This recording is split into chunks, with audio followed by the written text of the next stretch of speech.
98.3 FM. Sunday afternoon. Get it while you can. Come on. FBB Blues.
El clássico FPP Blues de Radio Frequenza Paris Pluriel dans la 106.3 FM. Aquí estamos. Aujourd'hui, dimanche 21 février 2021. Nous sommes, c'est une émission pluriethnique, multiculturelle, polyglotte, qui va donner le lieu à une pléiade de sujets que nous allons trater ici en español y en francés. Pues bien, ahora estamos aquí ya con la presencia de nuestro invitado y que vamos a tener todas las secciones, así es que se va a ir suavecito el asunto y tenemos en el micro al tocayo Juan. ¿Qué tal? Buenas tardes, me presento, mi nombre completo es Juan Cázares López, originario de la Ciudad de México. Gusto en conocer a toda la concurrencia. Chilango. Un fraterno saludo desde la ciudad de París, Francia. Bueno, pues como saben ustedes, tenemos aquí la idea de hacerlo como tabla redonda, con la participación de músicos alternativos de la escena francesa, europea, americana, y que hoy nos vestimos de gala porque tenemos la participación de amigos que han estado aquí en el estudio y que de alguna manera se hacen presentes de tiempo completo con el trabajo que nosotros estamos difundiendo de ellos. Y bien, pues para empezar el corte musical y que nos den chance de la organización de todos estos temas, vamos a poner un corte musical de nuestro amigo Fanch, que estuvo aquí hace 15 días presentando su nuevo trabajo, Fanch y sí, y pues vamos a musicalizarnos desde el comienzo.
Je parle avec mon enfant.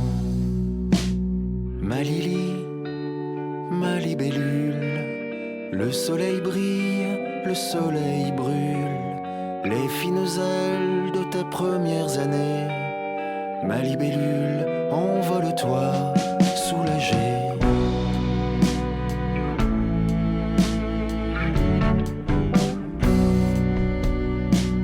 Travailler, d'accord, mais sur soi d'abord. Éviter les évidences des aînés, partager sans effort. Accepter de se perdre, réinventer le nord. Dans un parc de la ville, je parle avec ma fille. Ma Lily, ma libellule, le soleil brille, le soleil brûle, les fines ailes de tes premières années. Ma libellule, envole-toi. Ma Lily, ma libellule, le soleil brille, le soleil brûle, les fines ailes de tes premières années. Ma libellule, envole-toi, rassurée.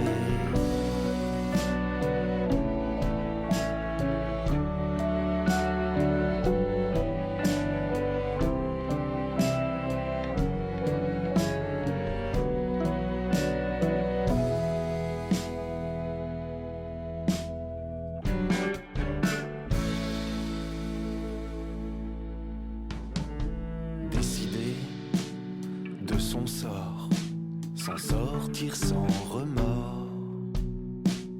Profiter de l'instant, ressentir son corps.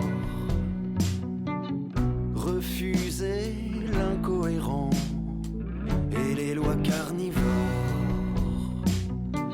Dans un parc avec ma fille, nous ramassons nos billes.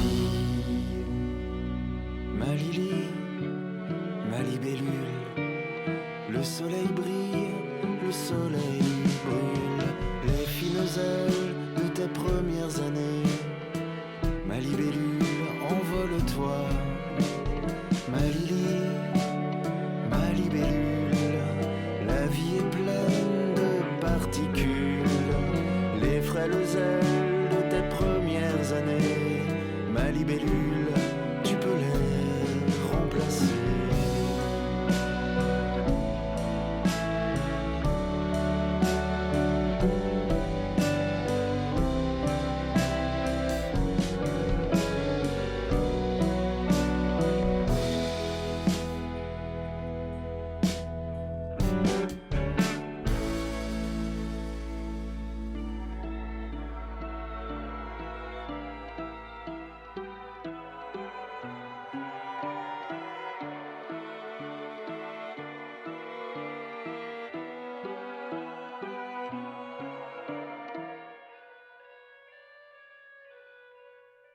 Siempre los hijos son inspiración y en esta canción Libélula Fanch nos ha dado la primera intervención en este programa de hoy 21 de febrero del año 2021, compañero Juan, que está degustando un buen sándwich ahí que nada más se nos antojó nada más de verlo, cómo lo está comiendo. Pues bien, vamos a empezar con la sección de Crónicas de Juanito Guanabacoa, porque me han pedido los escuchas que retome yo esta sección. Pues bien, esta sección trata como de temas varios relacionados con América Latina y que después vamos a enlazar con los asuntos que nos trae Juan de México, pero que es interesante hacer un contexto, vamos a decir, de la región de América Latina.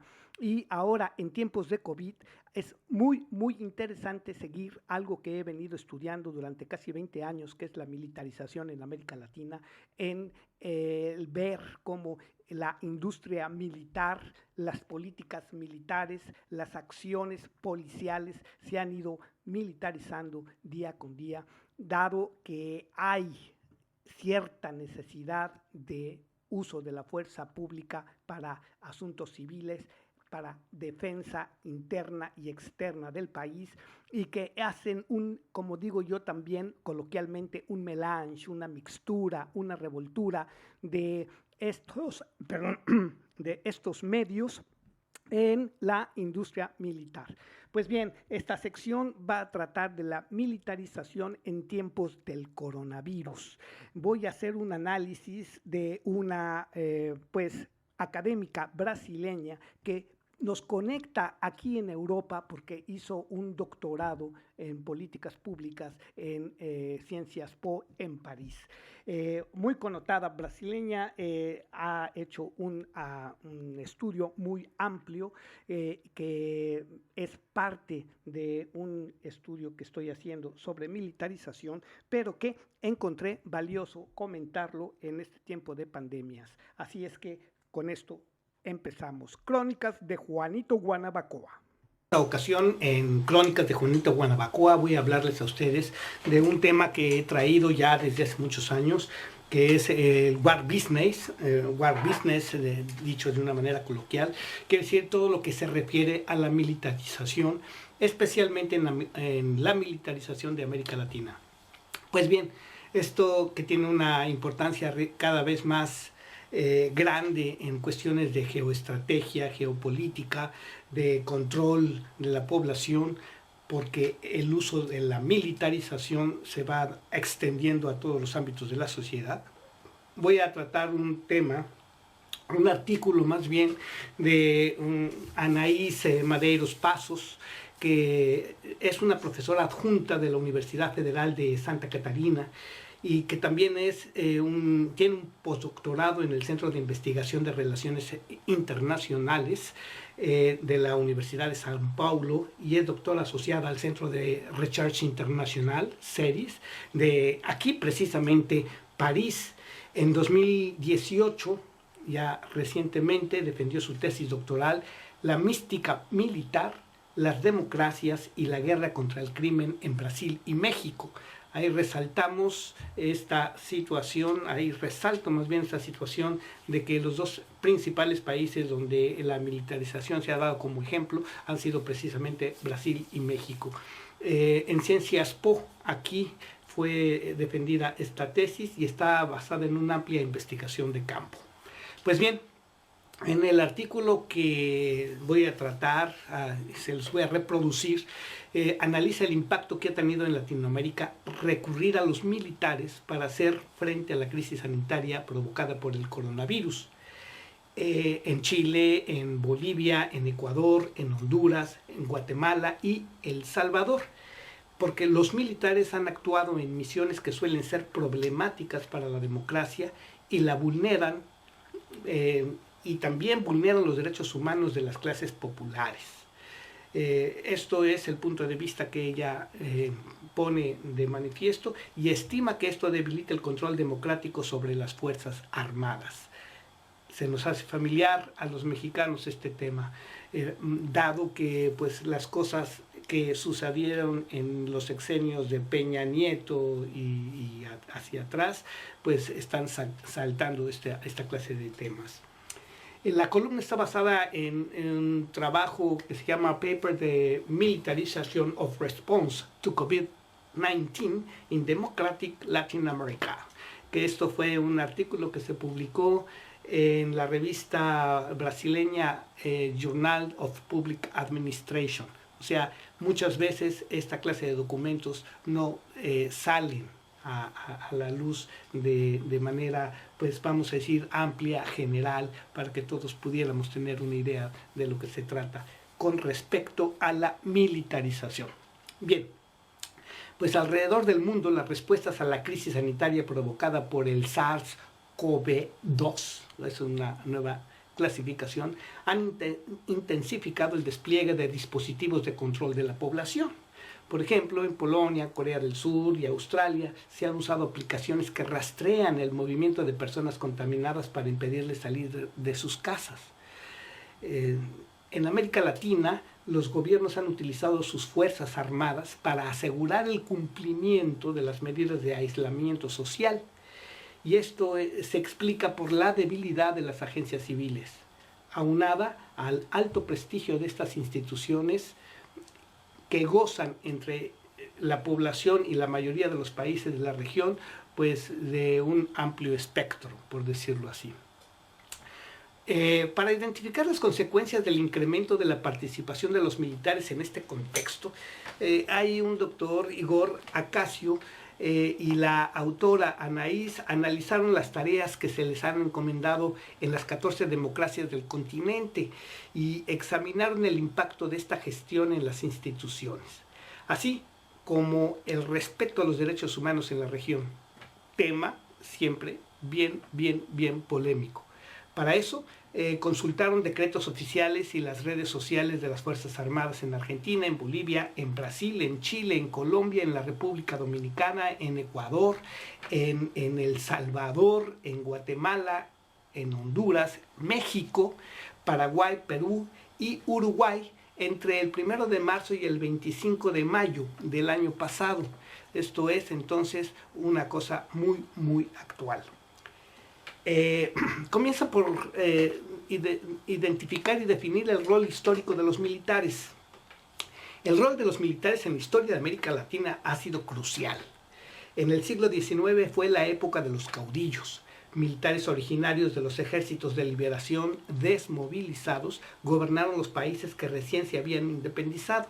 Además de asumir esas tareas políticas, las Fuerzas Armadas también participaron en levantar la infraestructura de los nuevos estados. Se dedicaron a construir puentes, a abrir y pavimentar caminos para conectar áreas aisladas con las más desarrolladas, así como entrenar las policías urbanas y rurales. Ahí comienza la militarización que yo llamo war business. Esa característica llegó a Brian Loveman a referirse a las Fuerzas Armadas latinoamericanas como guardianes de la nación. Esto ya pasamos al siglo XX y esas misiones militares se agregaron tareas como la dirección de empresas públicas y las acciones cívico-sociales. Después, en la segunda mitad del siglo, los militares fueron protagonistas de la represión en contra de la oposición política, y ya lo sabemos, los 70s en Chile, Argentina y Brasil, y más recientemente en el combate al narcotráfico en países como Colombia y México. Los autores exponen que en el contexto de la actual crisis sanitaria, su participación ha aumentado considerablemente, lo cual ha generado efectos negativos. La represión violenta de protestas, como en el caso de Honduras, el abuso de autoridad por parte de soldados encargados de patrullar las calles durante la pandemia o de vigilar a los centros de contención para las personas que no respetan el toque de queda, han sido casos como en El Salvador.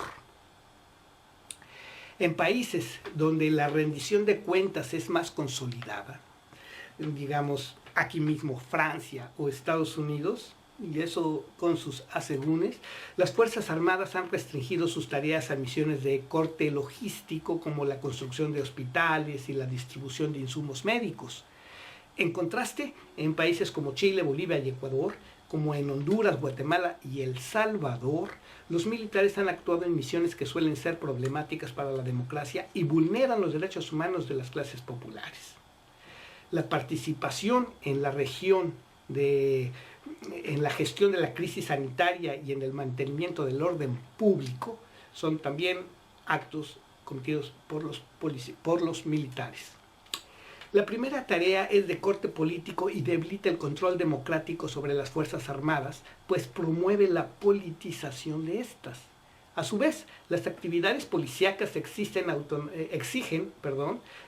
autonomía individual para la toma de decisiones, una habilidad cognitiva que no es central en el entrenamiento militar.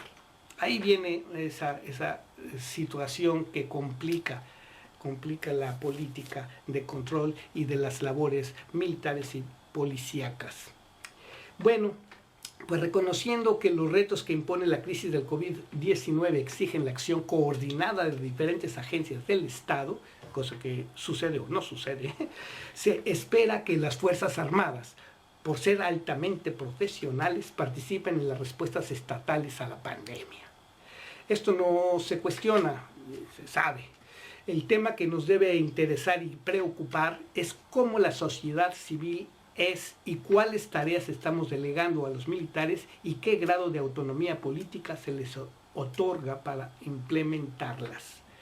Hemos visto incluso hay hasta series de televisión que llevan los posibles escenarios al extremo, ¿no? Porque hay una tipología de misiones militares ante la pandemia del COVID. Esos autores en el análisis identifican 6 tareas de participación de los militares durante la pandemia. La primera es, y se nos van a hacer familiares muchas de estas, la seguridad fronteriza, una misión cercana a la función clásica de los militares de defensa externa. Y estamos viendo que los contaminados pueden ser potenciales enemigos del Estado.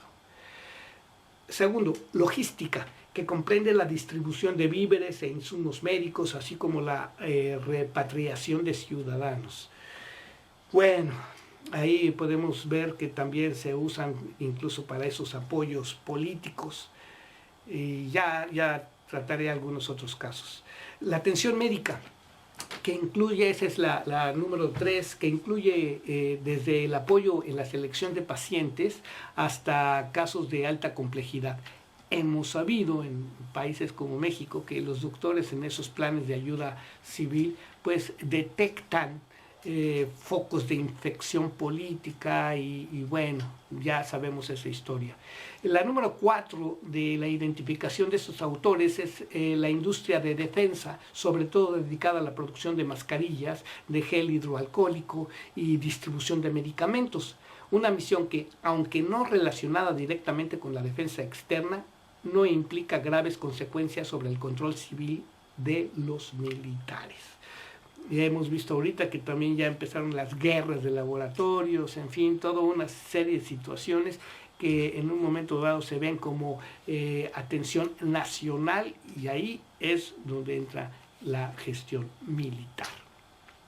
En el 5, la causa número 5 que identifican tanto Anaís como su colega, es la gestión pública de la crisis, que incluye el nombramiento de militares para cargos políticos en ministerios o para liderar comités nacionales de emergencia que coordinan la respuesta a la pandemia. Todos podremos citar algún nombre de algún militar en estas comisiones en muchos de nuestros países y en países también de alto grado de desarrollo, como dicen, ¿no? Y la sexta que han identificado en este artículo que les estoy comentando son las tareas de vigilancia, principalmente, las cuales abarcan el patrullaje de calles, el manejo de centros de contención y la participación de barreras sanitarias en el territorio nacional para asegurar el cumplimiento de las medidas de aislamiento social. Esto y un toque de queda en tiempos de guerra, de posguerra, de control o de peligro, de conflagración bélica, pues ya sabemos a qué se traducen. Pero en general encontraron que las misiones más efectivas fueron aquellas cuyos elementos militares tenían más entrenamiento. O sea, la seguridad fronteriza, la logística de atención médica e industria de defensa. Analizaron que en los casos donde los militares tenían poco entrenamiento se detectó que no se cumplieron las misiones satisfactoriamente o que se cometieron abusos de autoridad, como es el caso de El Salvador y Honduras. Ya les diría yo posteriormente y en mi artículo escrito cuáles han sido algunos ejemplos de estos abusos. En ese sentido, aunque su participación sea temporal, se tiene que resaltar que el aumento de la participación de los militares puede dañar permanentemente el balance civil-militar y la calidad de la democracia en Latinoamérica, especialmente en países donde dicho equilibrio se encuentra en declive, como ya conocemos, sería casos de El Salvador, Ecuador y Bolivia. Ellos citan algunos otros.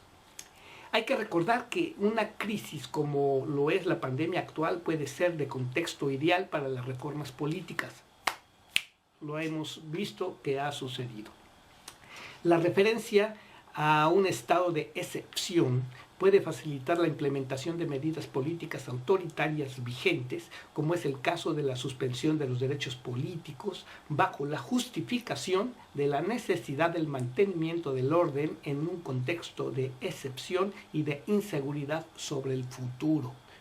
Muy elegante manera de decirlo, ¿verdad? Por otra parte, dado que no es clara la duración de la pandemia, ya se nos ha alargado casi un año, tampoco sabemos hasta cuándo se va a prolongar la militarización en las respuestas a la crisis. Esto permite que los militares actúen prácticamente sin contrapeso o cualquier control externo a las autoridades, ¿no? No dicen cuándo ni cuánto va a durar esta echada de la mano de los militares.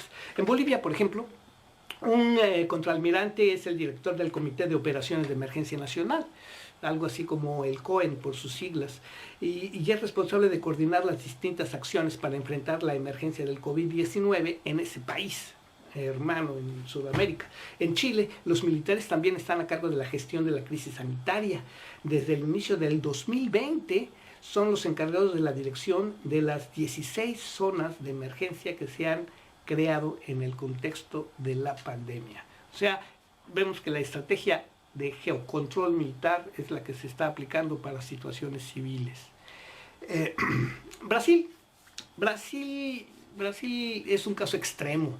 Es un caso extremo de militarización en la gestión de la crisis sanitaria y de la política en general. Ya lo sabemos con nuestro amigo que ha participado en algún programa aquí, el análisis que ha efectuado de la participación militar en el Brasil. El presidente Bolsonaro ha designado el mayor número de militares para encabezar ministerios públicos en la historia de ese país, desde el fin del régimen militar en 1985. Ya sabemos sus orígenes. Actualmente 11 ministerios, y eso es en el tiempo de su gobierno y las consecuencias que hasta hoy, aunque pudiera seguir o no en el poder, pues se dan. Actualmente hay 11 ministerios que están encabezados por militares, incluyendo el Ministerio de la Salud, dirigido por el general Eduardo Pazuello. Además de alrededor de 6.000 militares ocupan puestos en secretarías y ministerios. Ese posicionamiento estratégico en el sistema político ha permitido el mantenimiento del presupuesto del Ministerio de Defensa en un periodo de contingencia de los gastos públicos y el aumento de los sueldos de los militares brasileños, que llegó hasta un 72%.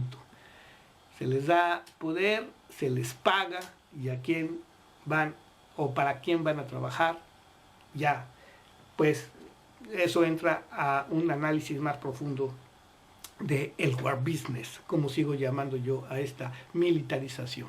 Pero ¿qué pasa en la seguridad pública? Bien, pues hay otro conjunto de misiones militares domésticas que merecen atención, y es la asignación de militares en tareas policiales. Un gran número de investigaciones han demostrado que las actividades de seguridad doméstica que generan contacto estrecho entre los militares y la población pueden estar vinculadas a abusos de autoridad y corrupción por parte de los militares, especialmente cuando no existe un objetivo claro de la misión. Esto porque los militares de medio y bajo rango son entrenados para misiones que requieren un bajo nivel de autonomía, o sea, cuadrados, y cumplen órdenes porque los tienen que cumplir. Bien, como un ideal tipo, actividades policiales implican un contacto cercano con la ciudadanía y la toma de decisiones a nivel individual, o sea, lo que hace la gente en la calle realmente, lo que les permite distinguir sospechosos de inocentes. ¿Los distinguen o los confunden?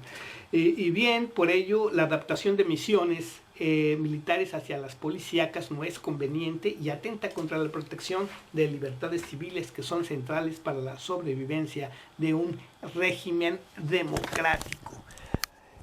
Bien, pues hacemos un pequeño pausa.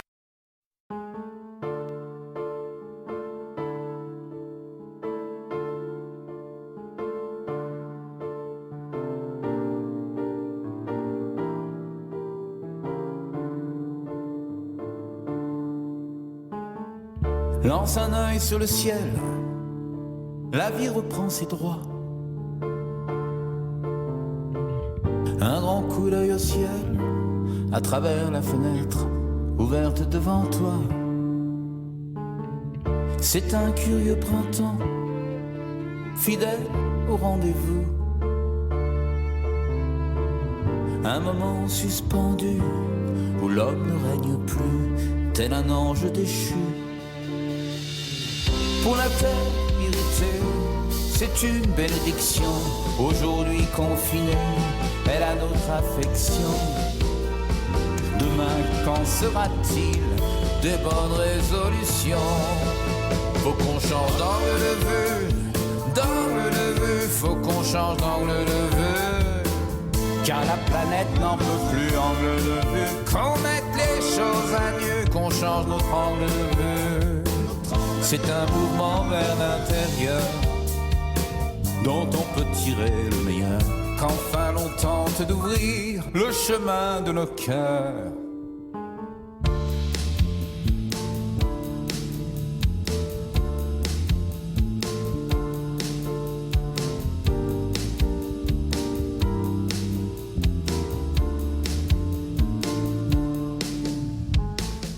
Plus rien ne sera jamais comme avant, jusqu'à ce que tout reprenne comme avant. C'est comme une mise en garde, un vrai rappel à l'ordre. Devoir porter un masque, attendre indéfiniment la fin d'un confinement.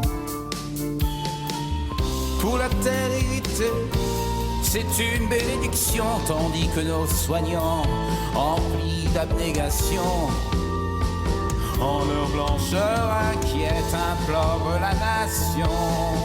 Faut qu'on change d'angle de vue, faut qu'on change d'angle de vue. Car la planète n'en peut plus, angle de vue. Qu'on mette les choses à nu, qu'on change notre angle de vue. C'est un mouvement vers l'intérieur, dont on peut tirer le meilleur. Qu'enfin l'on tente de vivre le chemin de nos cœurs.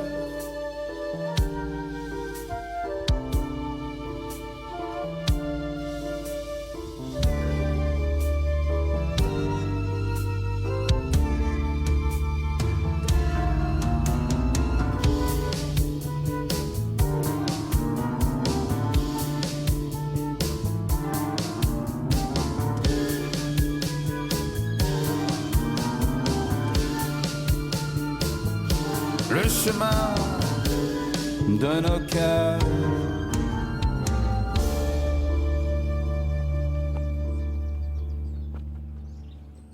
Pierre Colá, amigo al que le mandamos un gran saludo con esta pieza que se llama Punto de Vista, escrita precisamente en la primera parte de la pandemia.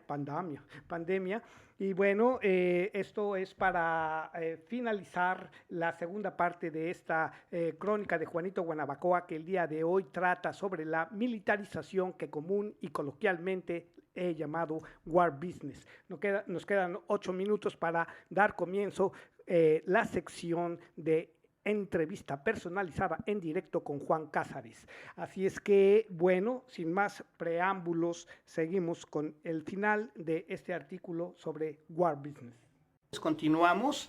Estábamos diciendo la grave violencia a los derechos humanos. Los autores siguen que en países como El Salvador, Guatemala, Chile, Ecuador y Bolivia han utilizado los militares en diferentes niveles para asegurar que la población se quede en sus casas. Y esto, sí, en sus casas durante la pandemia, ¿no? Y bien, pues la situación es más preocupante cuando los militares son la principal agencia responsable de coordinar los toques de queda, como es el caso de Chile y Bolivia. Esto es incompatible con la dimensión liberal de la democracia, que es la preservación del Estado de Derecho y vulnera las libertades individuales. En Chile, por ejemplo, 6 funcionarios del ejército fueron detenidos por abandonar a 8 personas en medio del desierto bajo la acusación de violar la cuarentena. En este caso, que no es aislado, En 2019, tras la convocatoria de militares para el control de las calles, se registraron más de 71 querellas contra miembros de las Fuerzas Armadas. Esto lo sabemos y es una situación muy, muy delicada.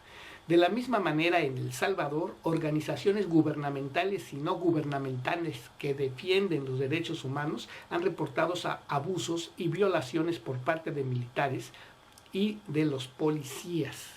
Según el decreto 19 publicado en ese país en marzo del año pasado, en marzo de 2020, por las autoridades salvadoreñas, los militares y policías están facultados para encarcelar a quienes violan la cuarentena en centros de detención por 30 días.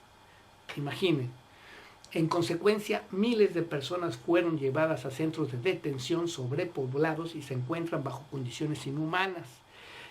¿Será que se controla la pandemia de esa manera?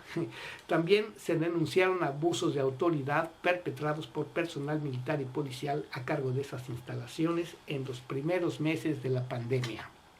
Bien, dado que no es clara la duración de la pandemia, tampoco sabemos hasta cuándo se va a prolongar la militarización en las respuestas de las crisis.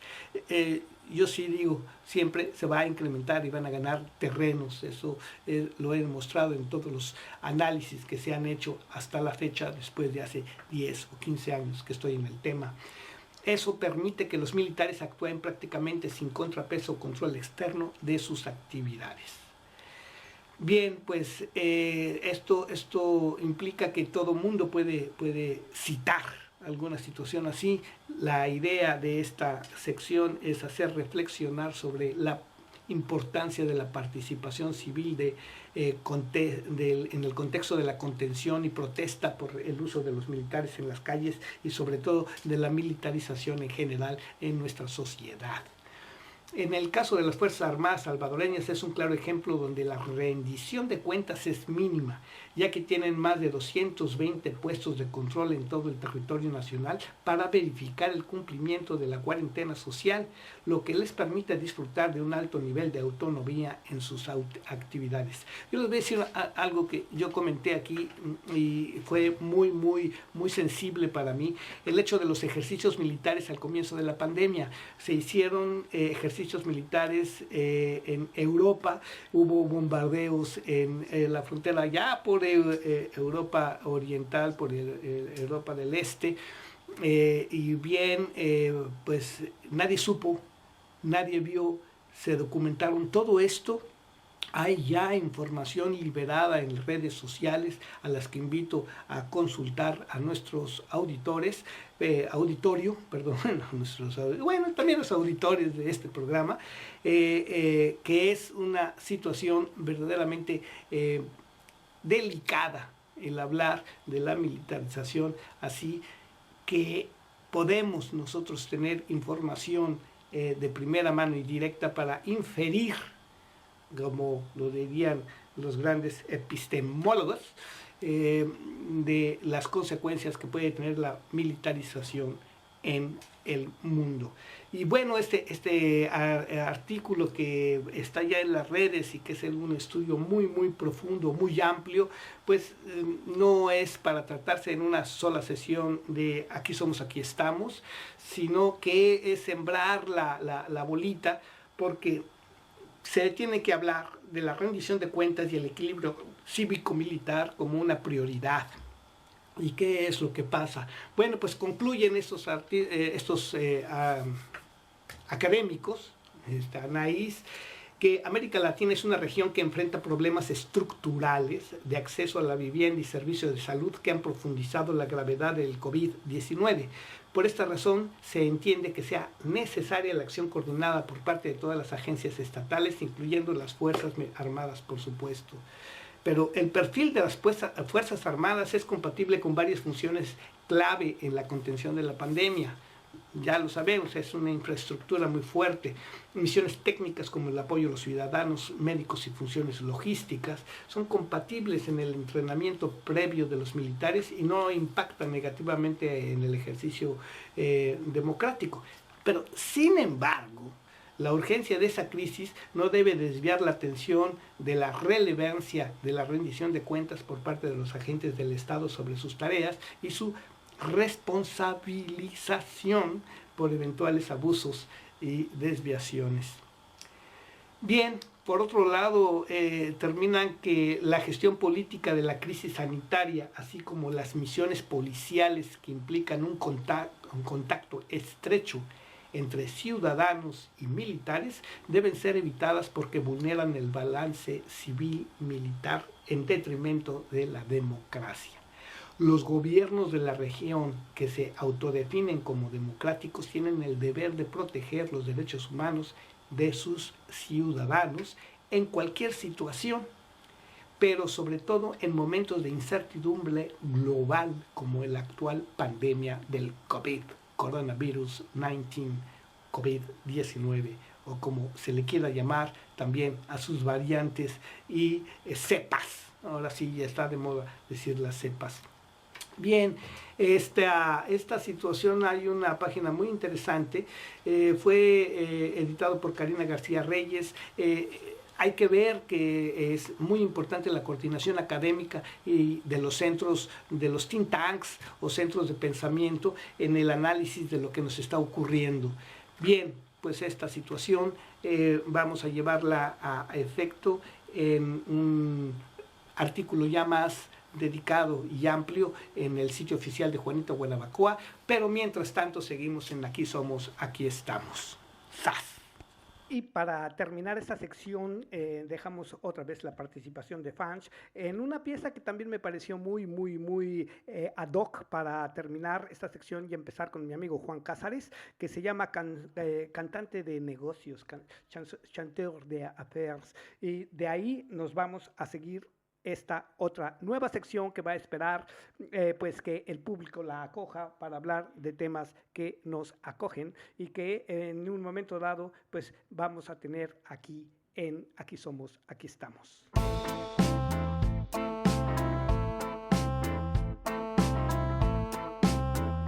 Je me sens bête, bêtement inférieur au génie génial que l'on m'avait promis que je devais être. Je me sens bête, animal angoissé se plaignant des croquettes et du concept hideux d'être tenu en laisse. Je me sens con, contrairement à tous ceux qui ont pris le temps de bien réfléchir avant d'agir. Je me sens con, consommant comme cela, comme tout le monde tu me diras. Dans ce monde consternant, pensant être important, je sais plus quoi faire. Depuis que les chanteurs sont devenus de vrais hommes d'affaires. Quand la finance, par intermittence, fait ses affaires en clair.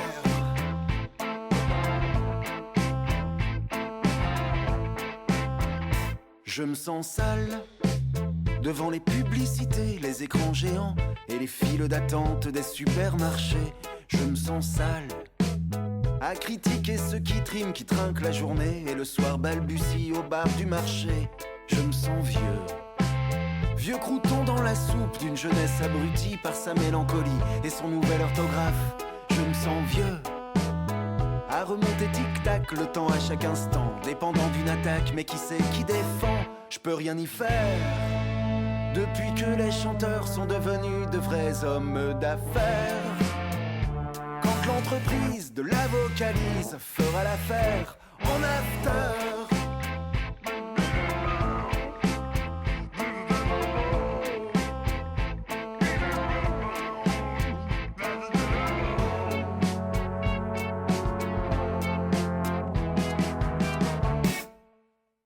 Je me sens mieux, bavé sur les journées de celles et ceux qui aiment un peu trop les organiser. Je me sens mieux, à vider mon sac avant qu'il ne craque, protéger ses arrières pour aller mieux qu'hier. Je fais des affaires, depuis que je suis chanteur à mon compte, je ne compte plus les concerts. Tiens, mon dernier trip, chanter en slip devant des hamsters, la belle affaire.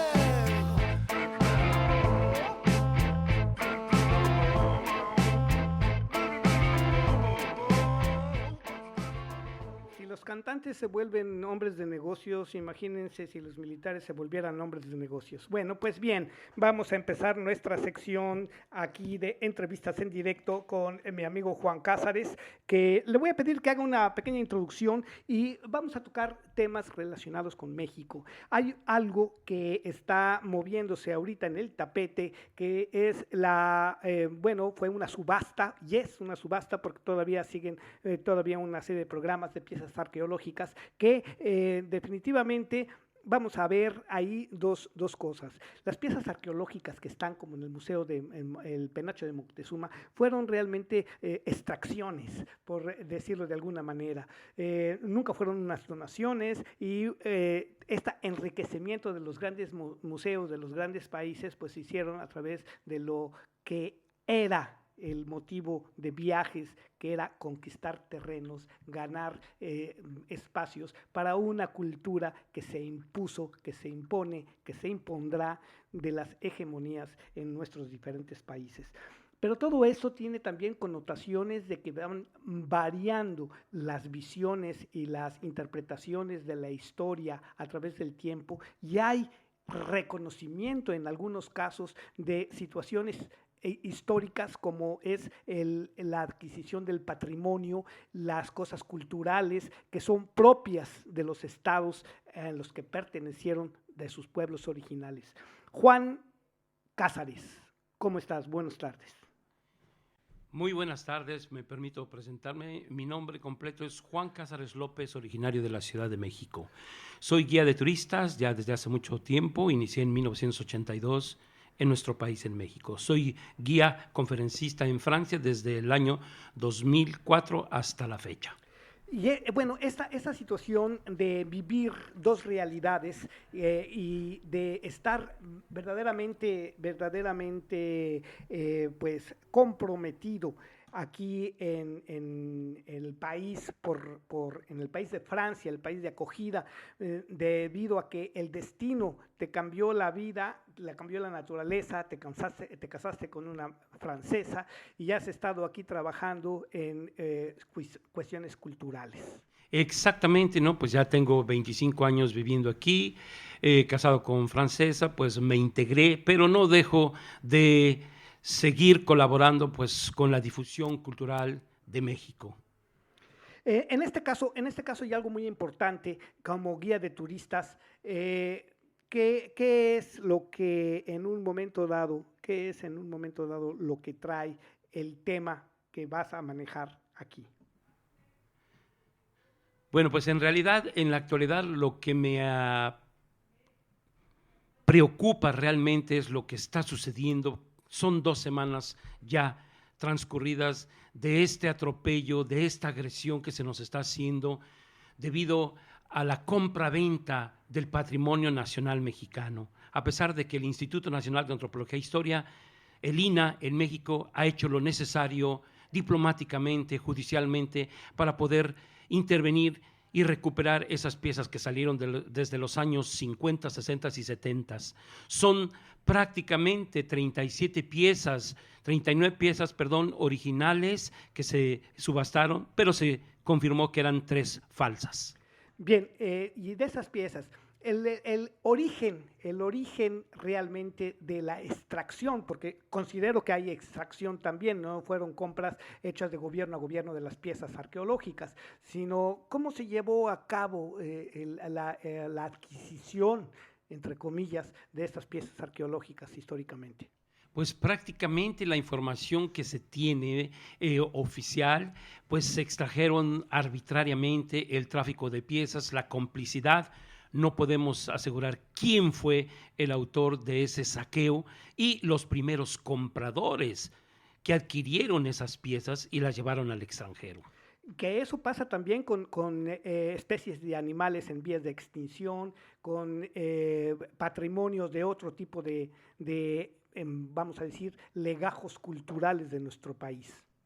Por supuesto, pues en este caso yo personalmente estoy tratando de defender y proteger pues el patrimonio, es parte de nuestra cultura, son nuestras raíces que están en juego y aquí en París se subastaron como si fueran calcetines, zapatos, quesos, vino, coñac o algún objeto de moda. Y no, es nuestro patrimonio, es nuestra cultura que se está desvalorizando, se está vendiendo y ya se vendió.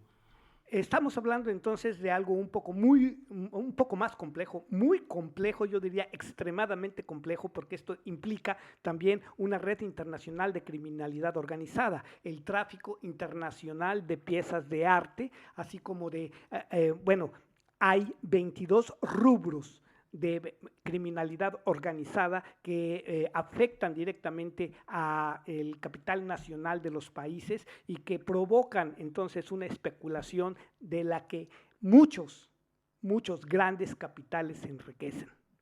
Pues sí, en realidad, pues esa tienda inglesa llamada Christie's se permite arbitrariamente, abusivamente vender piezas, ser intermediaria, y lo que no alcanzo a comprender por qué las autoridades francesas de todos los partidos que han pasado, los gobernantes presidentes de Francia y el Senado francés, los senadores, diputados, no han tenido una visión más clara para poder redactar una ley, una normatividad para prohibir la compraventa de objetos de arte que le pertenecen a diferentes países del mundo. No existe una ley específica para proteger y defender en este país de los derechos humanos.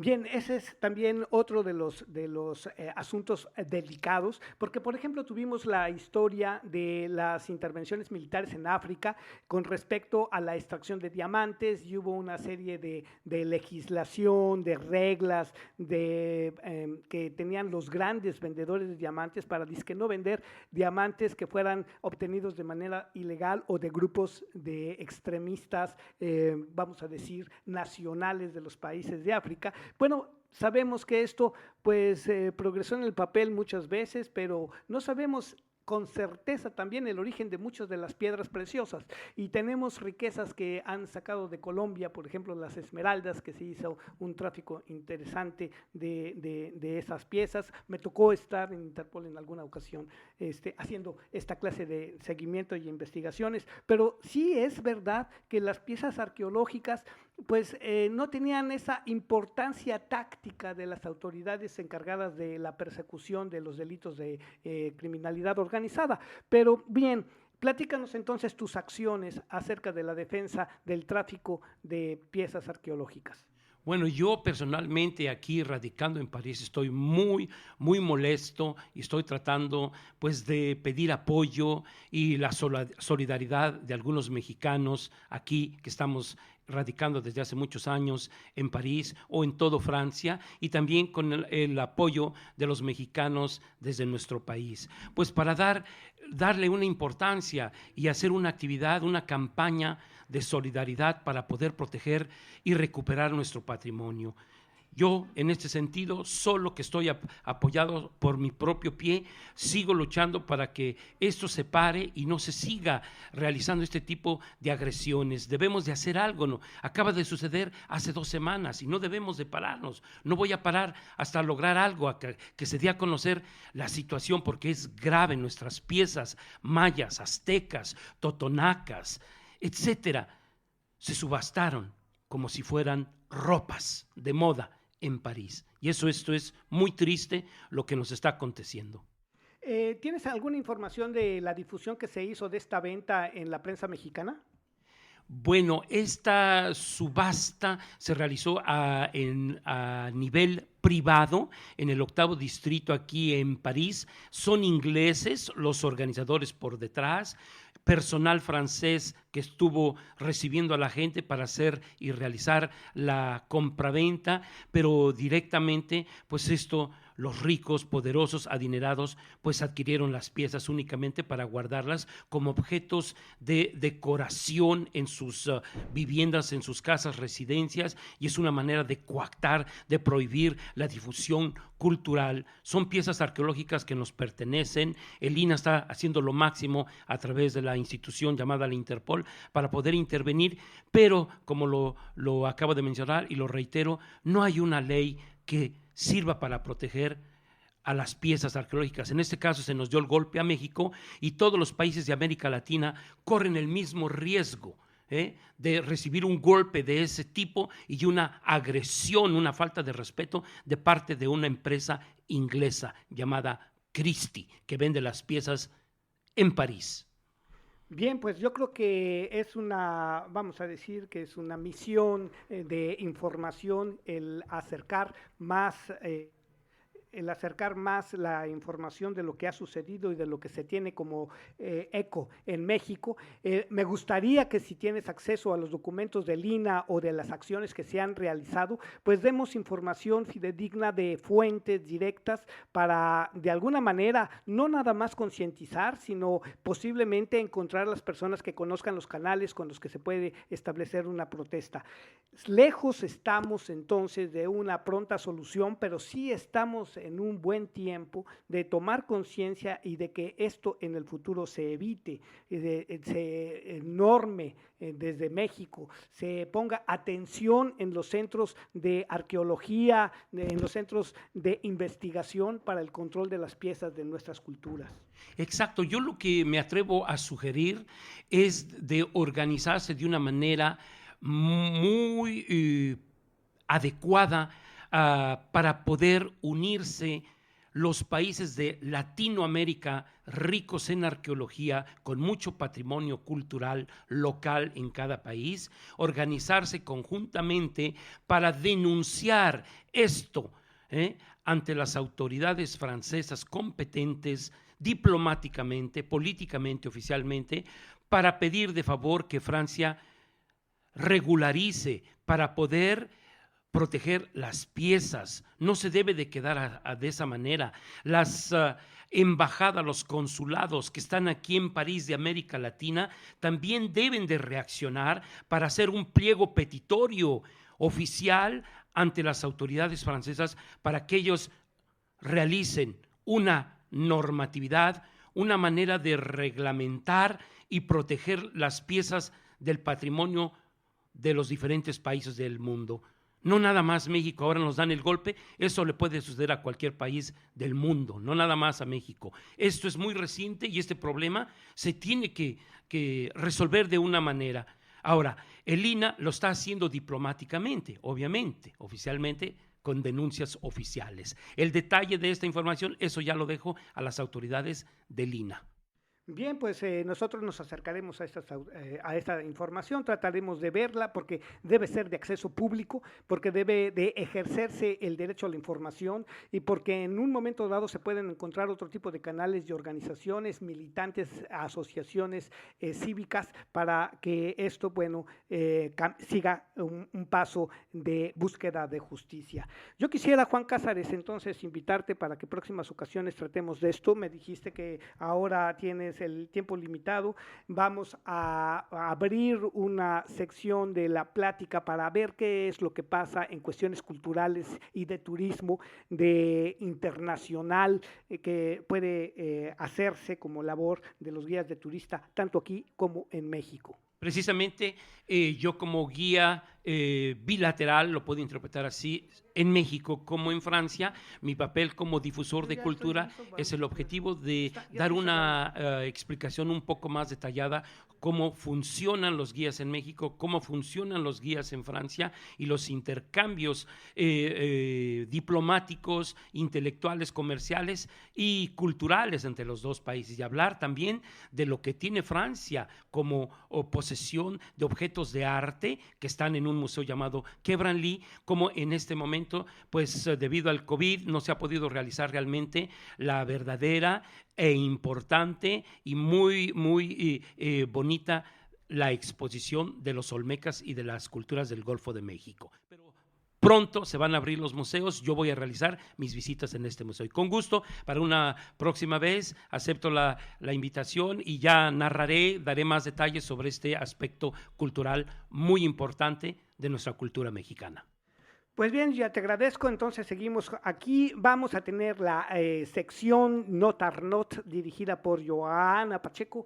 Y bien, cerramos esta sección. Te agradezco mucho. Estamos en contacto y dejamos entonces a Fanch con una selección de su nuevo trabajo que es El Mundo y los cambios, que me parece muy acertado para estos temas que estamos tratando. Te agradezco mucho, Juan. Gracias, muy amable. Hasta luego, adiós a todos. Adiós, hasta luego.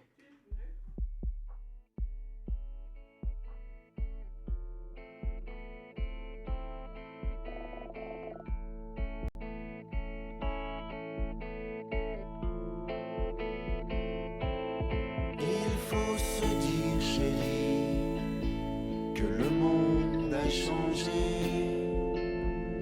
La hauteur de nos cris n'a plus la même portée. On se gâche en efforts, c'est tout un déshonneur que de vouloir sentir fort sans bouger son majeur. Il faut se dire, chérie, que le monde a changé.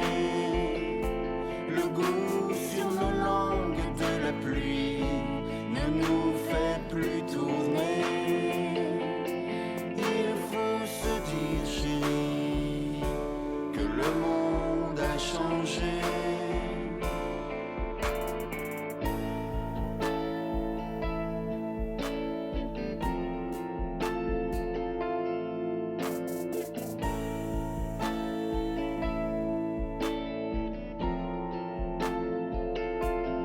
Il faut se dire, chérie, que le monde a changé. C'est en terrain conquis qu'il nous faut s'adorer.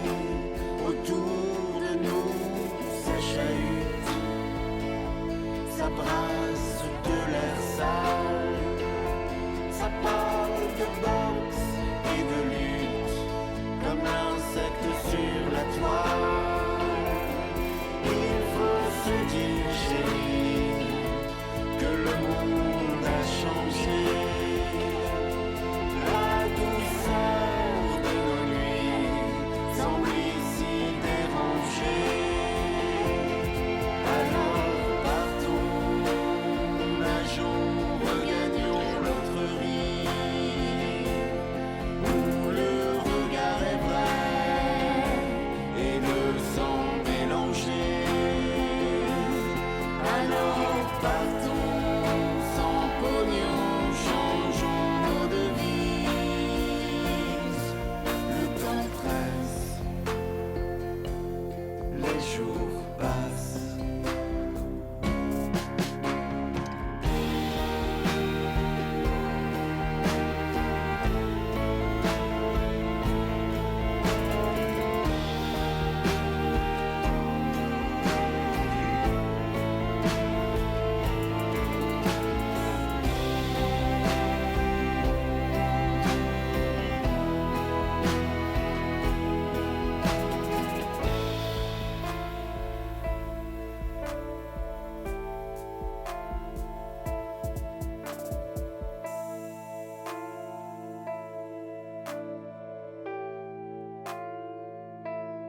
Il faut se dire, chérie, que le monde a changé.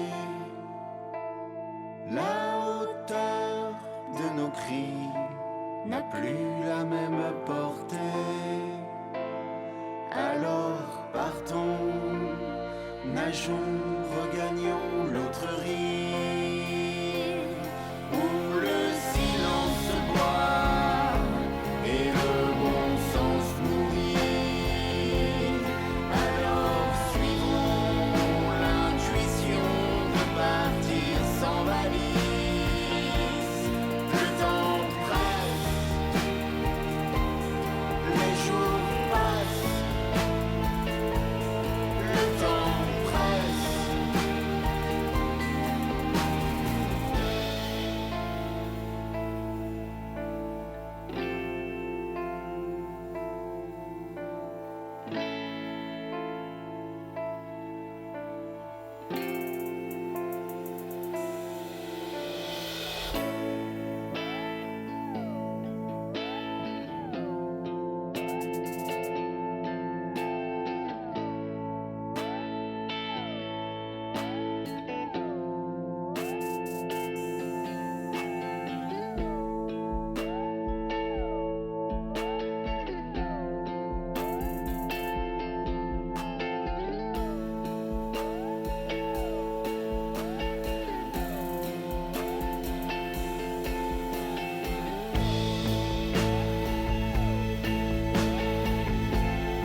Aquí estamos en el 106.3 del FM, www.rfpp.net.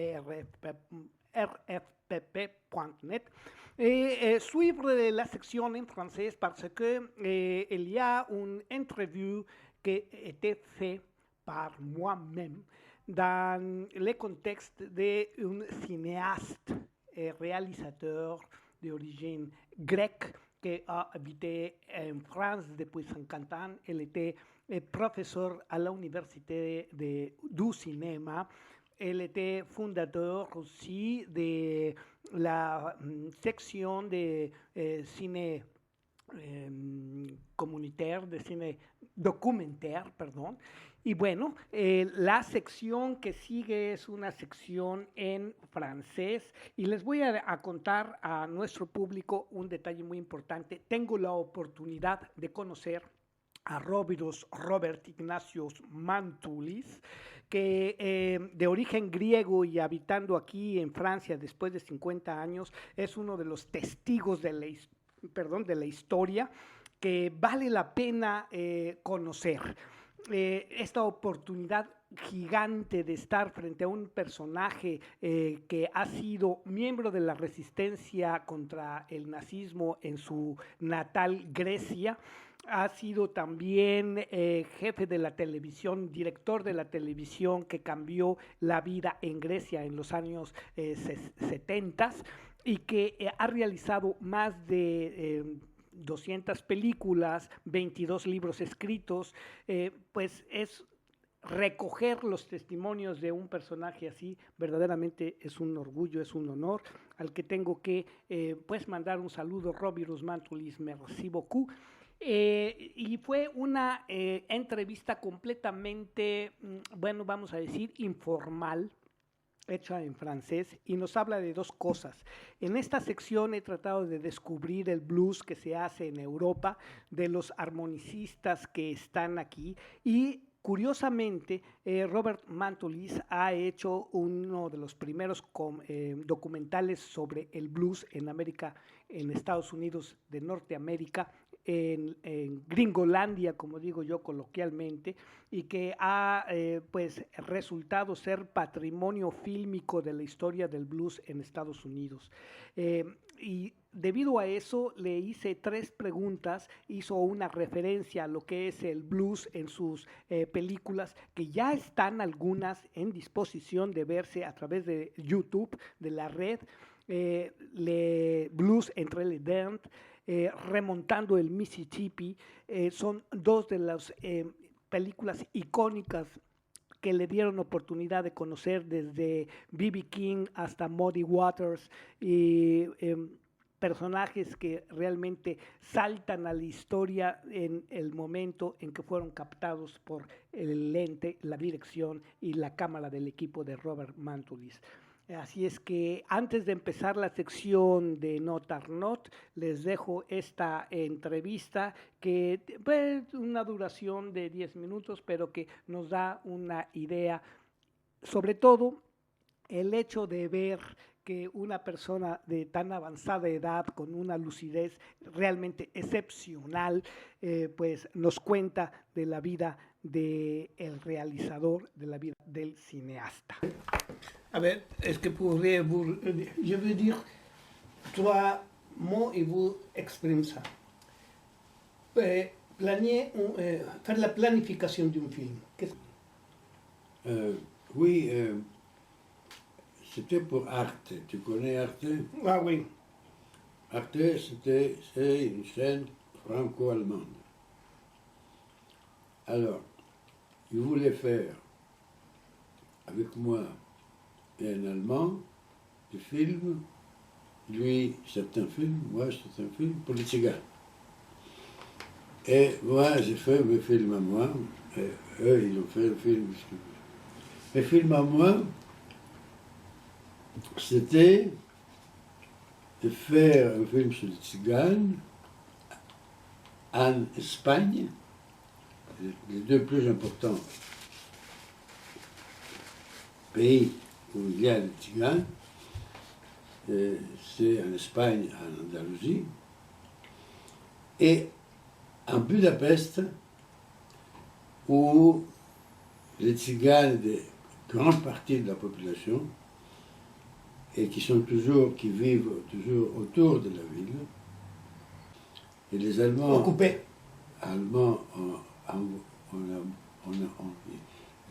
ils ont mis 500 000 tziganes dans les champs finis, tous Les chambres d'extermination. comme des juifs, tziganes des juifs. Et donc c'était très important comme film, tu vois, parce que c'était pas les tziganes d'aujourd'hui, mais c'était toute une histoire, en Hongrie. Donc moi je fais ces deux films qui sont les plus importants comme thème, mais aussi comme film. Il y a un journal de la société de Tziganes ici, à Paris, qui ont un journal, une sorte de magazine. Et il dit à la fin, par exemple, du film, si tous les film makers faisaient comme Mantulis a fait ça serait une très grande histoire. Parce que les gens sont impressionnés par montrer sans savoir. Ils ne savent pas, ils ne connaissent pas le sujet. Ils prennent l'extérieur.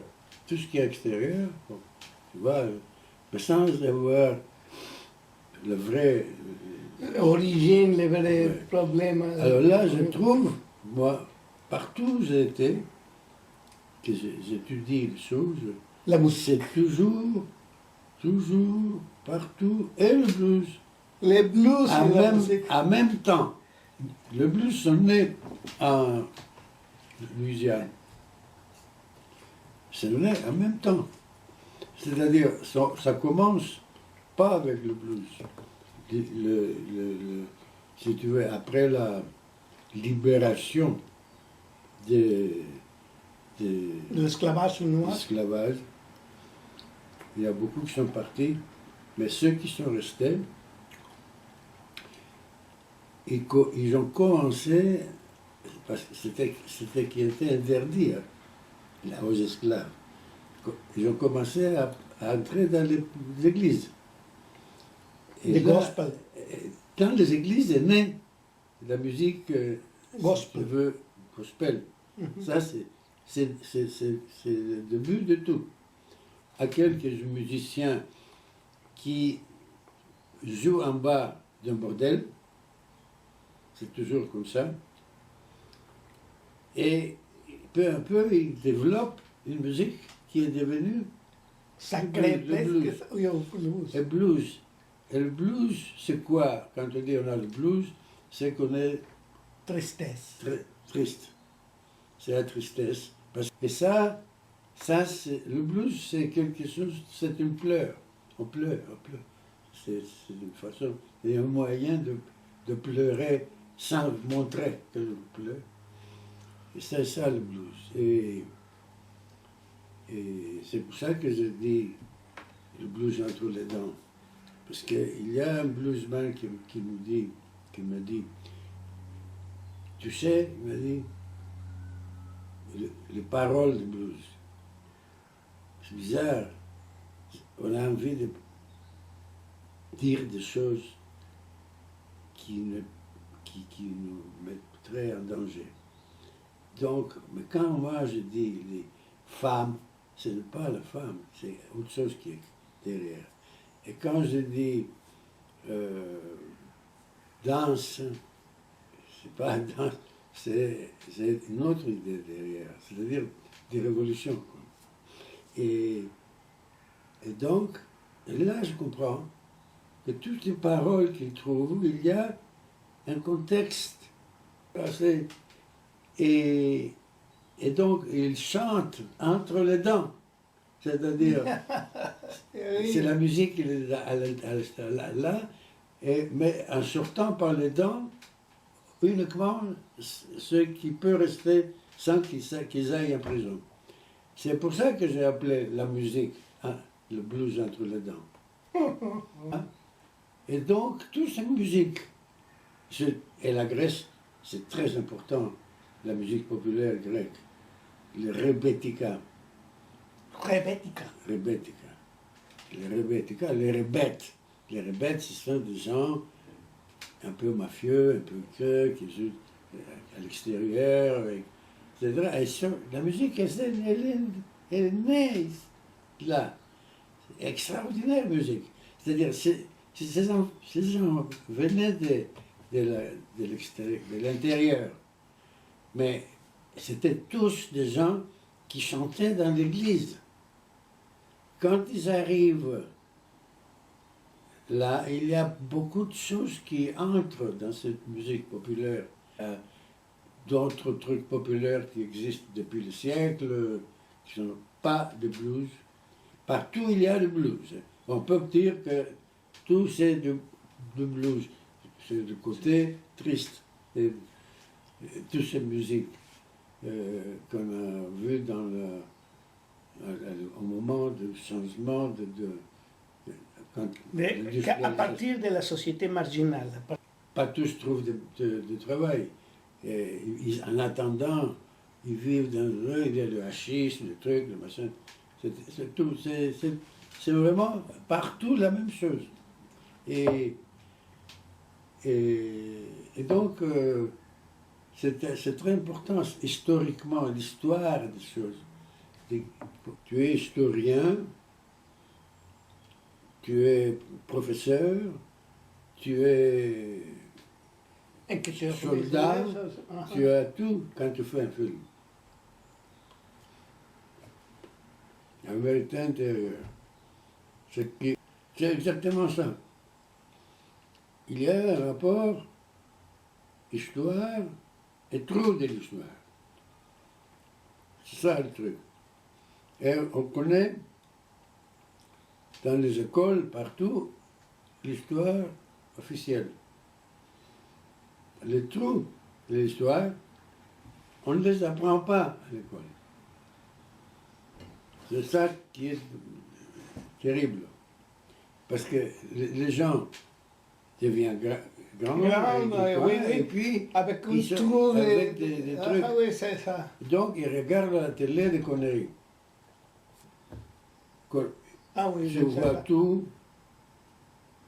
et en même temps, à chaque pays que je vais, je demande à voir, je vais visiter les cinémathèques, et je demande à voir tous les films qui ont été faits dans le pays, par d'autres, et par les gens du pays. Donc on m'a dit, mais comment? Tu ne peux pas passer-les vite. Oui, c'est ça pour...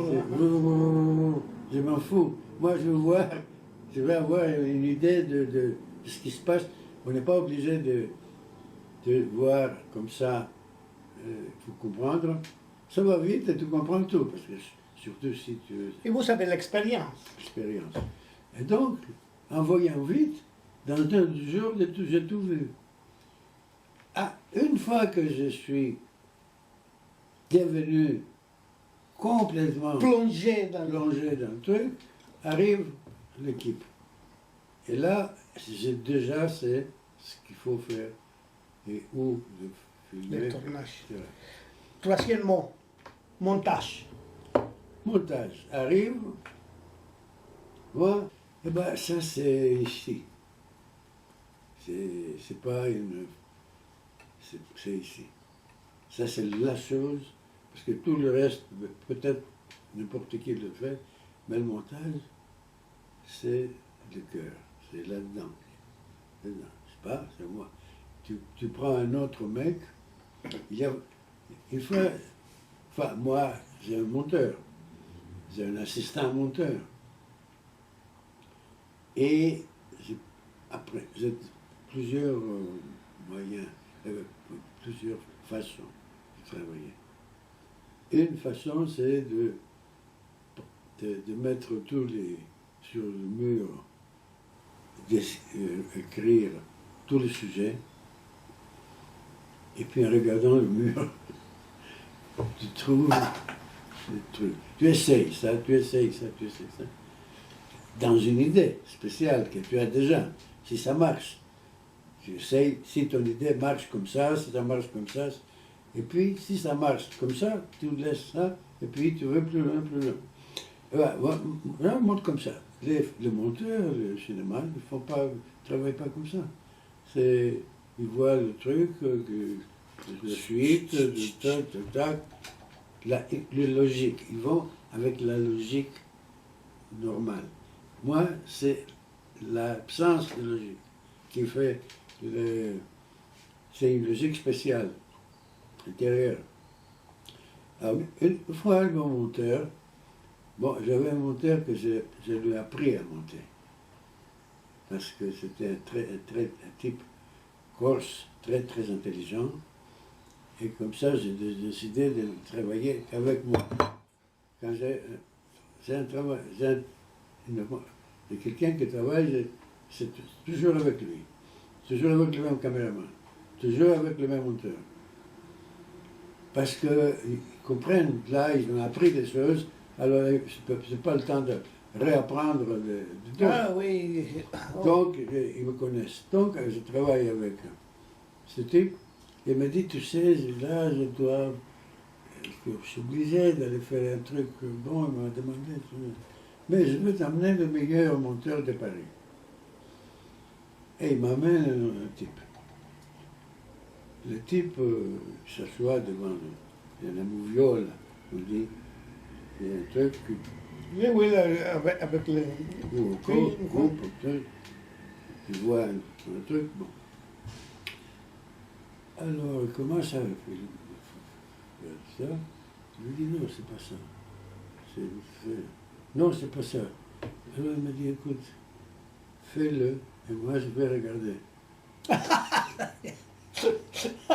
Il était derrière moi je fais ce qu'il fallait faire, il montait, et lui, il regardait, assis.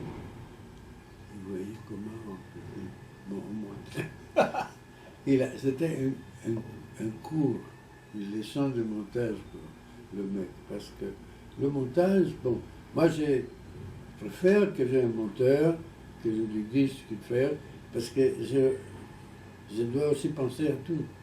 Le mur et le penser et tout. C'est-à-dire que si tu montes, tu es là pour couper et monter, c'est un travail de spécialisation. Très, très spécial. Il faut avoir une idée globale de la chose. Et donc tu fais ça, tu refais, tu essayes comme ça, tu arrives à un moment où il est parfait. Et à ce moment-là... C'est la création. C'est la création. C'est ça, le film. C'est ça, les vraies réalisations. C'est ça, la réalisation. L'art du cinéma. L'art du cinéma, c'est le montage. Bien, pues hemos escuchado a Robbie Los Mantulis. Je veux remercier beaucoup à lui parce que c'est un personnage avec une grande expérience.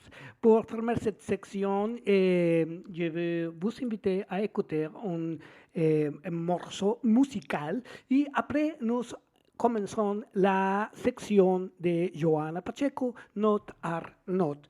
Donc, voilà.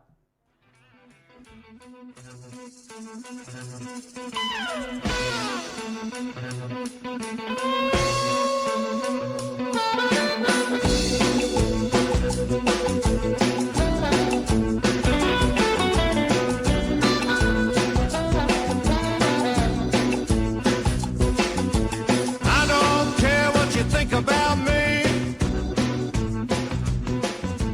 I got a woman thinks the world of me.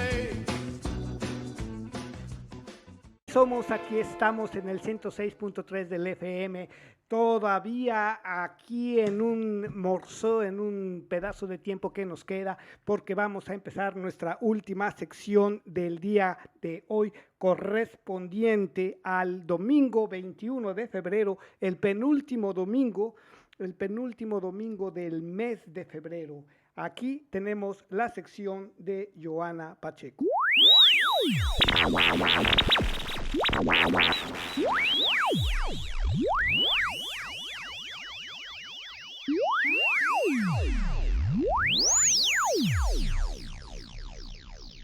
Joana, muy buenos días. Muy Para que sigamos nuestra sección de Not are Not.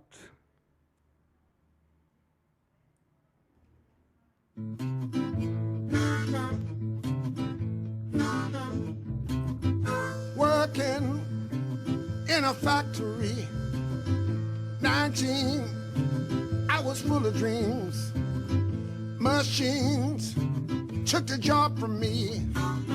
Landlord put me on the street, on the street, on the street, on the street, on the street. When I was a little baby boy, Grandma would rock me. I was full of joy. Bueno, regresamos con Joana Pacheco. Bien, estábamos diciendo que regresamos con Joana Pacheco y vamos a ver aquí, esto es...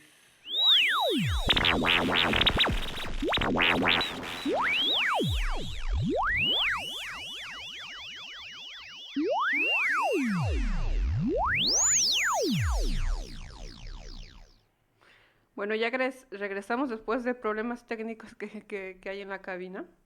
Y bueno, estamos en la segunda parte de mi espacio cultural y de Y todo lo que una hablamos. disculpa porque se me fue la Estuvimos música. así, nos Sí, fuimos sí, a otro sí, lado se con la nos fue, música, sí, yo sí, no sí, entendí. sí. Bueno, hoy en el retrato del artista de cada domingo quiero hablarles de JR, es un artista francés nacido el 22 de febrero de 1983, o sea que tiene casi mi edad, pero bueno. Y es un artista contemporáneo francés y que usa la técnica del collage fotográfico. Expone libremente en los espacios públicos y es muy conocido internacionalmente. Actualmente creo que tiene 37 años. Bueno, y entonces su nombre originario es Jean René, pero se hace llamar Gier, ¿sabes? Y bueno, es de origen de Túnez, Tunecino. sí, tunecino. Y bueno, en su adolescencia vivió en la región parisina y pues trabajando en los mercados, ayudando a la gente a poder montar sus espacios, sus stands para vender productos. Y una vez casualmente se encontró en el tren una bolsita y había una cámara y fue ese momento que dijo, uy, una cámara, creo que fue de un turista, entonces comenzó a sacar fotografías gracias a ese regalo del cielo, podemos decirlo, del universo, que es como una parte del destino que le dice, toma. Entonces cambió su vida y comenzó a sacar fotografías y a viajar y a interesarse un poco más. Antes ya desde su adolescencia, como cualquier jovencito de la periférica, podemos decir, del banlieue, comienza a hacer grafitis, querer... dejar ya hablamos en otro programa sobre el arte urbano, y no tanto del graffiti, pero bueno, que tratar de meter una especie de rebeldía de querer firmar en las calles su nombre con estos productos aerosoles y todo eso, pero bueno, al final, este artista es un artista diferente porque ha tratado muchos temas, más que todo sociales, y uno de los temas más, de los proyectos más importantes que lo lanzó un poco, podemos decirlo, al éxito, ha sido su primer proyecto que se llama Portrait d'une génération y que habla sobre las fotografías que sacó a todos sus amigos en la zona donde vive, en su quartier, y que los tomó y era un montón de muchachos que estaban ahí, o sea, de la gente, de esos muchachos que no hablamos, ¿no? De esa gente que a veces... Vamos a decir, de los sectores marginales. Exacto, sí. Y entonces, pues así moviéndose así, entonces los pusieron los colaron estos afiches, esos collages fotográficos en los muros y la gente los puso, por ejemplo, en el 16, en París, en lugares más burgueses, fue a colar esos afiches, entonces era como, qué raro, ¿no? Gente que no es de esta zona, está en esta zona, entonces hubo como un conflicto social, pero me parece muy interesante esto. Yo no sé si escuchaste hablar sobre este artista Gier, porque hizo muchos proyectos muy importantes, tiene bastantes patrocinadores, se apoderó de la pirámide, o sea, no se apoderó, pero cubrió otra vez con esa técnica de esa famosa collage fotográfico, el Louvre Sí, la pirámide. la pirámide del Todo Louvre, eso, fue el año sí. pasado. Y también. también yo lo vi exactamente en el 2012 no era el Trocadero, en el Parvis de Palais de Tokio. Abajo hay como una especie de bassin de agua. Y entonces ahí todos estaban empapelándolo con retratos, porque él era muy conocido también porque en el 2010, no, el 2011, puso un fotomatón gigante donde la gente se iba a sacar fotografías al Pompidou. Yo lo fui y lo hacías gratis. En realidad, te digo, gratis, yo quiero mi fotografía y gigante, ¿no? Pero en realidad tú tenías que ir a tener, o sea, el proyecto trataba de que te sacabas la fotografía ahí en ese fotomatón, o sea, puesto por él, donde el fondo era como que puntitos, como si fuera una especie no sé, eran unos puntitos y tú salías en blanco y negro. Y creo que tenías dos opciones a las fotos, o sea, y salías pues tipo 1 metro, ¿no? 1 metro por 70, o sea, grande, un afiche de ti ahí. El proyecto era que tú tenías que llevártelo a tu casa, pero enviarlo por la post, para que lo pusieran donde tenían que ponerlo, que era en otro lado. Pero al final nunca, yo dije, yo no voy a enviarlo, yo me lo cuelgo en mi cuarto. Y bueno, también me puse a dibujar encima, pero pues era muy interesante y así es como yo lo conocí. Pero, y viajó por todo el mundo con ese fotomatón. También hizo un proyecto muy interesante que se llama Mujeres Héroes, que sacó las fotografías en gigante, siempre en gigante, ¿no? En Brasil, en las favelas, y las puso sus ojos y todo eso, y por arriba, o sea, en el piso, no en el techo y todo eso, en el techo de las favelas, en esas casas precarias, o sea, que no tienen a veces una pintura, a veces no tienen techo y todo. Si veías, cuando sacó las fotografías en un helicóptero, se veía, o sea, la cara y las manos de todas esas mujeres que tú cruzas, que puede ser tu mamá, puede ser tu vecina, y pues de todas esas mujeres que estaban viviendo ahí, era como meterlas en valor, en un poder increíble de verlas desde el cielo, así tan grandes. Y pues también se viajó a la India, también trabajó mucho con el ballet de Nueva York, bueno, eso no me gustó mucho, pero trabajó con migrantes también. Más me gustó lo de las fotografías, donde todo el mundo podía ir a sacarse fotografía y colarlo, ¿no? Bueno, como todo arte popular, hay proyectos que gustan más que otros, pero lo valioso es que en un momento dado destapan al artista y le permiten hacer viajes y exponer y sobre todo llevar a tierra proyectos, pues no debe ser fácil poner a toda una comunidad a disponer de espacios y conseguir el helicóptero y hacer las fotografías. Yo creo que al principio porque creo que él concursó en un proyecto donde le dieron un montón de dinero, porque presentó como una especie no recuerdo bien sobre ese proyecto, te hubiera hablado mucho, pero era sobre un tipo una beca, entonces tuvo mucho dinero y después ya su galerista es Pegota, y pues cualquiera que tiene un galerista así, pues puede hacer creo que muchas cosas. Porque digamos, creo que incluso escuché, porque yo fui al 2013, porque yo admiraba, yo decía, ¿cómo es posible? Viajan de Nueva York a París, ¿cómo hace? Yo también fui a una masterclass, digamos, en un lugar donde le estaban entrevistando y yo estaba ahí, pues justamente creo que era un día antes de mi cumpleaños, entonces estaba ahí tratando de escuchar para aprender.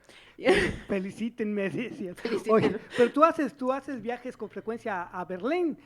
Por ahora no, sí. Ahorita por ahora, por la cuestión sí. pero el exponer de una manera independiente, solitaria y todo en Brasil, pues fue un esfuerzo bastante fuerte. No fue solitaria lo de Gier. No, me refería a tu exposición. En Brasil, pero no. En Berlín. Sí, es que me confundí, me hablaste de Berlín. Pues solitaria no tanto, pero bueno, sí es, por el momento es estar invirtiendo en muchas cosas. Pero te estaba hablando sobre él, o sea, y entonces él habló que en Nueva York tiene un taller, el mismo taller que es una persona que es rica, que tiene un lugar en el centro de Manhattan, creo, o de Brooklyn, no sé, y que dijo, ay, mira este artista tan interesante que está pidiendo el dinero para este proyecto, y comienza a hacer cosas, y le llamó, le dijo, oye, yo me llamo tantos, no quiero que digas mi nombre, pero te presto mi edificio, mi casa que no la utilizo, y puedes hacer lo que tú quieras si tú quieres hacer tus proyectos, y desde ahí lo utiliza como arriba el estudio, o sea, el estudio donde vive, donde trabaja y después él vive arriba cuando se queda.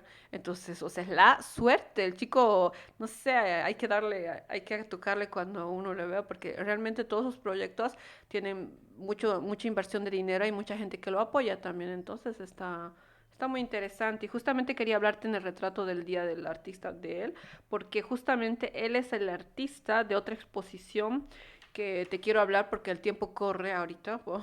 Entonces te hablo rápidamente, que él es el curador de de la exposición de la nueva galería Galería Continua, que es una galería italiana que está en Beijing, está en La Habana, está en Roma, está en Sao Paulo y ahora está en París. No es una galería muy conocida, pero bueno, está en en el 87 Rue du Temple en París. Y bueno, ¿y por qué te digo que yo quería ir a verla? Porque hablaron en las informaciones sobre esta galería, porque esta exposición es realmente interesante porque mezcla lo que vendría a ser un supermercado.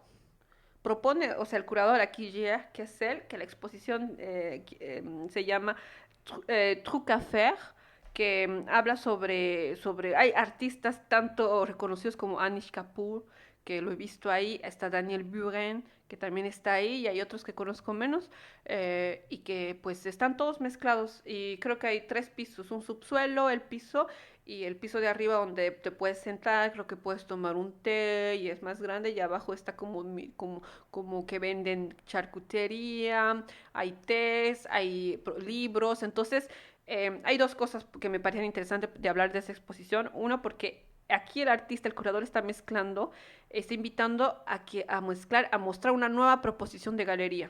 No es la galería donde realmente es súper cerrada, donde solamente los conocedores de arte pueden ir y todo eso, sino es que es una galería él lo dijo, entre una catedral, un supermercado y un museo, que tú pasas, bien te puedes comprar una obra de arte, bueno, que cuesta más caro, y te compras, te sales con un té más o una cerveza y pues unos chorizos o un libro. Entonces, esta mezcla, y también dice que esta galería en los tiempos, cuando estaban más cerradas las cosas como en el segundo confinamiento, creo que estaba abierta porque normalmente eran los lugares alimentarios que se podían abrir, no las galerías ni los museos, pero hacían fila para entrar aquí porque en realidad, conceptualmente, tenía cosas para comer, pero habían obras de arte. Entonces a mí me parecía súper interesante hablar sobre este tema y pues no los invito a ir, pero sí a visitar la galería, o sea, en el sentido de que la exposición se terminaba ayer, pero la galería va a proponer otras exposiciones que seguro van a estar tan interesantes como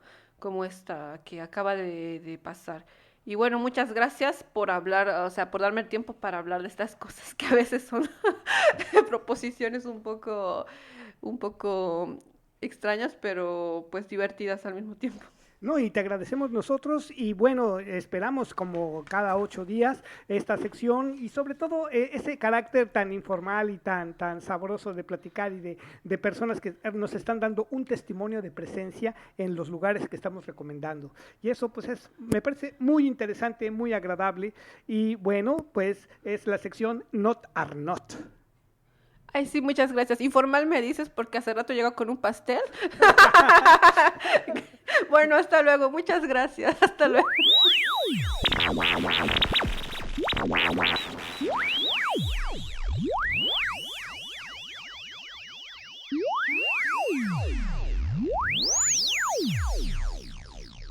Bueno, los minutos corren, el tiempo se va, la emisión llega a su término.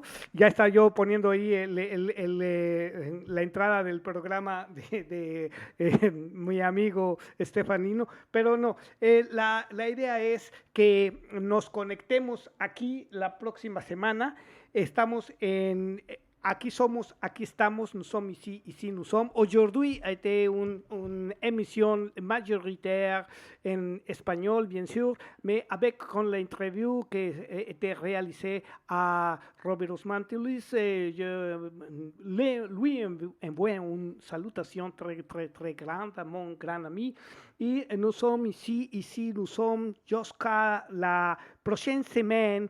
Y por la antena del 106.3 del FM Aquí somos, aquí estamos. Llega a su fin este domingo 21 de febrero del 2021. Y